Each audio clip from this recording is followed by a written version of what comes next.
Hello guys, you are very warm welcome to our channel love story teller. और guys, आज मैं आपके साथ एक वांगशन स्टोरी लेके आई हूँ जिसका नाम है फोर्स्ड मैरिज सीज़न 1। जी हाँ, इसके और भी सीजन्स आ सकते हैं अगर आप डिमांड करेंगे तो। और इस स्टोरी में टॉप जो है हमारा वांग जी है और बॉटम विंग है। और गाइस, यहाँ पर विंग जो एक ओमेगा है और जो वांग जी है वो एक अल्फ़ा है। और यहाँ पर विंग की बहुत साल पहले एक फोर्स्ड मैरिज होती है जिसकी वजह से वो यहाँ पर अरेंज मैरिज करता है लवांगची से। और आज जो मंज़र है वो आपके सामने है। विंग यहाँ पर कोर्ट रूम में बैठा होता है और यहाँ पर जज उससे पूछता है कि क्या बात हो गई, क्या आप अपनी शादी को एक चांस देना चाहेंगे। यहाँ पर विंग मुंडी हिला के मना कर देता है और कहता है, जज साहब मुझे डिवोर्स चाहिए। यहाँ पर सारे हक्के बक्के थे और उसकी तरफ सब देख रहे थे, उसकी तरफ वांगची भी देख रहा था। विंग यहाँ पर बिल्कुल सीना तान के बोलता है, जज साहब मुझे इस इंसान के साथ नहीं रहना। वो लवांगची को कह रहा था और कहता है, मुझे ये शादी नहीं चाहिए जज साहब, मुझे तलाक चाहिए। जज साहब कहते हैं, लेकिन तुम्हें तलाक किस बात पे चाहिए। विंग कहता है, पहली बात, ये इस इंसान से मेरी शादी मेरी मर्ज़ी से नहीं हुई, बल्कि मेरे अंकल के दबाव देने पे मैंने ये शादी की थी। तो यहाँ पर जज साहब कहते हैं, फिर क्या बात हो गई, क्या डोमेस्टिक वायलेंस होती है। विंग कहता है नहीं। तो वो कहता है, तो फिर क्या ये तुम्हें अब्यूज़ करता है। विंग कहता है नहीं। तो जज पूछते हैं, फिर क्या होता है तुम्हारे बीच, क्या तुम्हारे बीच हाथापाई, मोक, लड़ाई या फिर किसी तरह का मोलेस्ट होता है। विंग कहता है नहीं।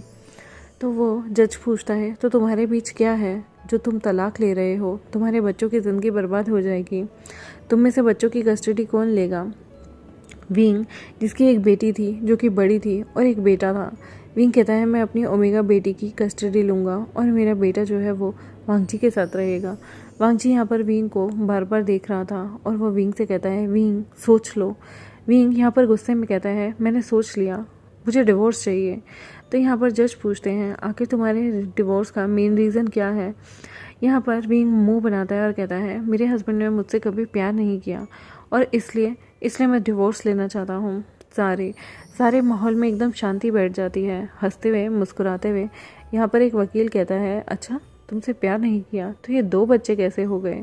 विंग कहता है, आपको मैं जवाबदेह नहीं हूँ जज साहब, मुझे इस इंसान से छुटकारा दिलाइए। मुझे एक इंसान चाहिए जो मुझसे प्यार करता हो। मुझे एक रोबोट से शादी नहीं करनी और ये इंसान एक रोबोट है। सारे के सारे हक्के बक्के रह जाते हैं कि ये क्या कह रहा है विभूषण, लवांगची एक रोबोट है। वांगची भी यहाँ पर विंग को देख रहा होता है और विंग यहाँ पर बहुत ज़्यादा गुस्से में आ जाता है। विंग कहता है, अगर आपने मेरी शादी रद्द नहीं करवाई और मुझे डिवोर्स नहीं दिलवाया तब भी मैं इस इंसान के साथ कभी नहीं रहूँगा, एक छत के नीचे तो बिल्कुल भी नहीं। यहाँ विंग रोने लगता है। जज साहब कहते हैं, ठीक है, तुम्हारे केस को मैं कंसीडर करूँगा, लेकिन तुम लोगों को 6 महीने और साथ रहना होगा।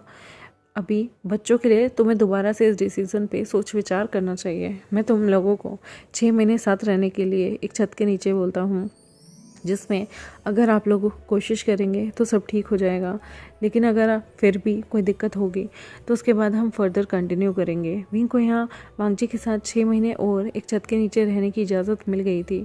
विंग यहाँ मन में सोचता है, हाय इसके साथ फिर से रहना पड़ेगा, मैं तो इसके साथ बिल्कुल नहीं रहना चाहता। जंगछा यहाँ विंग के पास आता है और विंग को कहता है, विंग तुम फिर से 6 महीने उस वांगची के साथ रहोगे। शिट, मैंने तो सोचा था कि तुम्हारा तलाक कराएंगे, उसके बाद हम बैचलर पार्टी करेंगे और फिर मैं तुम्हारे लिए एक बड़ा प्यारा बहुत ही अच्छा सा लड़का ढूंढूंगा, अल्फ़ा ढूंढूंगा जिससे तुम शादी कर सको और उसके बाद 3-4 बच्चे और कर लेना, ताकि यहाँ पर मुझे किसी चीज़ की कमी ना रहे।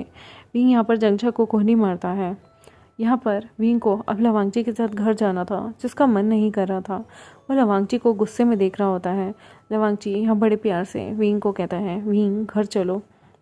विंग कहता है, मुझे नहीं जाना तुम्हारे साथ घर, और वो वहाँ टेंट्रम्स थ्रो करने लगता है। लेकिन तभी विंग की बेटी विंग के पास आती है।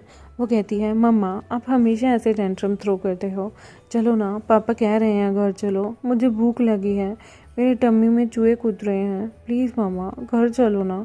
विंग यहाँ पर अपनी बच्ची को देखता है गुस्से से और कहता है, तुम लोगों की वजह से मैं इस आदमी के साथ एक छत के नीचे रह रहा हूँ, वरना तो मैं इसे कब का छोड़ देता।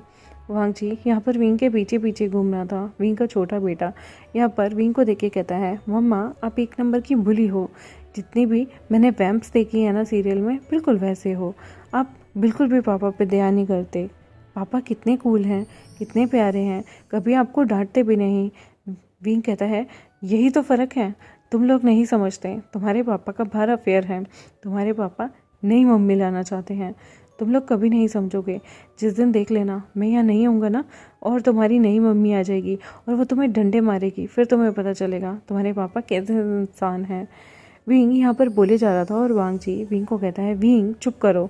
विंग कहता है क्या है, मत बोलो मुझे, ये तो कोर्ट ने ऑर्डर दे दिया, वरना मैं तो तुम्हारे साथ बिल्कुल भी एक छत के नीचे कभी नहीं रहूँगा, कभी भी नहीं रहूँगा। लवांग जी तुम ये मत सोचना, कोर्ट ने कह दिया है तो मैं यहाँ पर रुक जाऊँगा। मैं सुप्रीम कोर्ट भी जाऊँगा, हाई कोर्ट भी जाऊँगा। मैं देखता हूँ डिस्ट्रिक्ट कोर्ट में हमारी बात नहीं सुनेगी ना, मैं ऊपर से ऊपर जाऊँगा, लेकिन मैं तुम्हारे साथ एक घर में एक छत के नीचे बिल्कुल नहीं रहूँगा। वांग जी यहाँ विंग को देख रहा होता है, फिर वो अपने दोनों बच्चों को उंगली पकड़ता है और यहाँ पर वो गाड़ी की तरफ बच्चों को ले जाता है। विंग कहता है कहाँ जा रहे हो, देखा मुझे छोड़ दिया तुमने यहाँ, बस तुम्हें इन बच्चों से प्यार है, मुझसे मुझसे किसी को प्यार नहीं है। और यहाँ पर वो मुंह बनाता हुआ गाड़ी में आता है और वो कहता है वांग जी यहाँ दोनों बच्चों को पीछे बढ़ाता है। तो विंग कहता है तुम क्या चाहते हो, हाँ तुम इन बच्चों को पीछे अकेले कैसे छोड़ सकते हो, कोई अनहोनी हो जाए तो। वांग जी कहता है विंग तुम आगे बैठ जाओ। विंग कहता है बिल्कुल नहीं बैठूंगा, मैं तुम्हारे साथ एक सीट पे कैसे बैठूं, बिल्कुल नहीं बैठूंगा, मैं पीछे बैठूंगा अपने बच्चों के साथ। विंग यहाँ पर बहुत ही ज़्यादा बौखलाया हुआ था। वांग जी मन में सोचने लगता है कि विंग तुम कब ठीक होगे, तुम आखिर ऐसा क्यों कर रहे हो, आखिर तुम्हें तलाक किस बात का चाहिए, ऐसी क्या वजह हो गई कि विंग को वांग जी से तलाक चाहिए और वो इतना ज़्यादा गुस्सा है वांग जी पे। वो वांग जी के साथ एक छत के नीचे भी नहीं रहना चाहता। वो चाहता है कि वांग जी उसे उसके हाल पे छोड़ दे। और सच में विंग को वांग जी की शक्ल भी नहीं देखनी थी। विंग को बहुत गुस्सा होता है। विंग यहाँ पर गाड़ी में पीछे बैठता है। लंचा यहाँ अपनी गाड़ी को चलाने लगता है। विंग के दोनों बच्चे आपस में शैतानी कर रहे थे, गाड़ी के खिड़कियों को खोल रहे थे, कभी कुछ कर रहे थे। विंग उन दोनों की शैतानियाँ देखकर यहाँ पर उसके मन में बहुत सारा गुमार होता है। विंग यहाँ ज़ोर ज़ोर से रोने लग जाता है। उसके बच्चे अपनी मम्मा को रोते देख डर जाते हैं। वांग जी भी मिरर से देख रहा था कि विंग यहाँ पर ज़ोर ज़ोर से रो रहा है, क्योंकि जब भी विंग की कोई इच्छा पूरी नहीं होती थी या वो अपनी चीज़ों को अपने मन में दबा के रखता था, तो विंग के जो इमोशंस होते थे वो इसी तरह से बर्स्ट आउट हो जाते थे। विंग बहुत ज़ोर ज़ोर से रोने लगता है। वांग जी यहाँ पर कुछ नहीं करता, वो गाड़ी चलाता है। उसे पता है कि अगर विंग रो लेगा तो उसके मन का बोझ हल्का हो जाएगा। विंग यहाँ पर अपने बच्चों से भी दूसरी साइड मुँह करके रोने लगता है। तभी उसकी बेटी बड़े प्यार से उसके पास आती है। उसका बेटा भी आता है और वो अपनी मम्मा को रोने से रोक रहे थे। विंग यह मन में सोचता है ये इंसान कितना बेरहम है, मैं रो रहा हूँ और इसे कोई फ़र्क भी नहीं पड़ा, एक बार भी इसने मुझे पानी नहीं दिया। यहाँ पर वांग जी तभी के तभी विंग की तरफ टिश्यू का बॉक्स कर देता है और कहता है विंग ये ले लो। विंग यहाँ पर टिश्यू बॉक्स से टिश्यू निकालता है, अपनी नोज़ी पोंछता है और टिश्यू को यहाँ पर पास में पड़े डस्टबिन छोटा सा उसने गाड़ी के लिए रखा हुआ था उसमें डाल देता है। यहाँ पर विंग को बहुत गुस्सा आ रहा था वांग जी पे। वो अपने बच्चों को गोदी में लेता है और बच्चों से कहता है बच्चों क्या हुआ, देखा तुम्हारे पापा तुम्हारी मम्मा को कैसे रुलाते हैं। बच्चे कहते हैं पर पापा ने तो आपको कुछ कहा ही नहीं। विंग को और भी ज़्यादा गुस्सा आता है। विंग अपने बेटे को देख के कहता है तुम तो हमेशा पापा की साइड लेना, मेरी साइड तो कभी लेना भी मत। यहाँ पर विंग की जो छोटी सी प्यारी सी एंजल डॉटर थी ना, वो विंग के चीक्स खींचती है और कहती है मामा के चीक्स पे ब्लश आ गया। विंग यहाँ पर उसकी इनोसेंसी देखकर उसके हाथों को पकड़ के किस करने लगता है। विंग मन में सोच रहा था कि क्या उसे अपने बच्चों के लिए लंजा को चांस देना चाहिए, और लंजा यहाँ सोच रहा था कि विंग ने आखिर उसे क्यों छोड़ दिया, उनकी तो एक परफेक्ट फैमिली थी ना।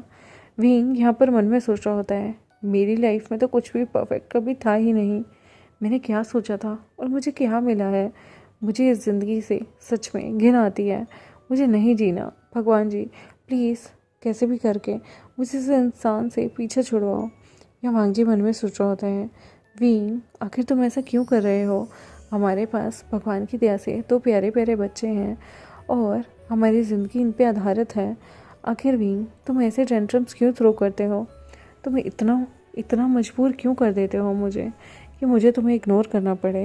विंग आखिर तुम ये चाइल्डिशपन अपने अंदर से कब निकालोगे। विंग मन में सोचता है कोई इंसान इतना ज़्यादा सेल्फिश कैसे हो सकता है, जैसे कि तुम हो लंजा।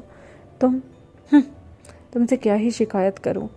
तुमने कभी मेरी साइड देखा हो इन सालों में तो तुमसे कहूँ ना, तुमने तो कभी देखा ही नहीं। तुम्हें क्या ही फ़र्क पड़ेगा मैं कैसे रह रहा था और कैसे नहीं उस घर में। तुम कभी नहीं समझोगे। यहाँ पर गाइस देखते हैं कि आखिर क्या बात हो गई कि विंग कोर्ट के दरवाजे खड़खड़ाने पर मजबूर हो गया। लंजा से तलाक लेना चाहता है। आखिर 2 बच्चे होने के बावजूद भी ऐसी क्या बात है जो विंग लंजा के साथ रहना भी नहीं चाहता, उसकी शक्ल भी नहीं देखना चाहता। और ऐसी क्या गलती लंजा से हो गई जिसके बारे में लंजा को भी नहीं पता। तो देखते हैं हमारे इस एपिसोड को। और अगर आपको ये स्टोरी अच्छी लग रही हो तो मुझे ज़रूर बताइएगा। डिस्क्रिप्शन में मैंने अपने दूसरे चैनल का लिंक दिया है, आप वहाँ जाकर मेरी दूसरी स्टोरी डोमेस्टिक वायलेंस सुन सकते हैं, जिसकी जो हैप्पी बिगनिंग है ना वो शुरू हो गई है। लंजा और लवांगची के बीच में रोमांटिक सीन भी जल्द आ जाएंगे और उनकी शादी भी हो जाएगी। तो उस एफएफ को भी आप सुन सकते हैं। और मेरे चैनल को सब्सक्राइब, वीडियोज़ को लाइक, बेल आइकन को प्रेस करना बिल्कुल मत भूलिएगा। Thank you very much, bye bye.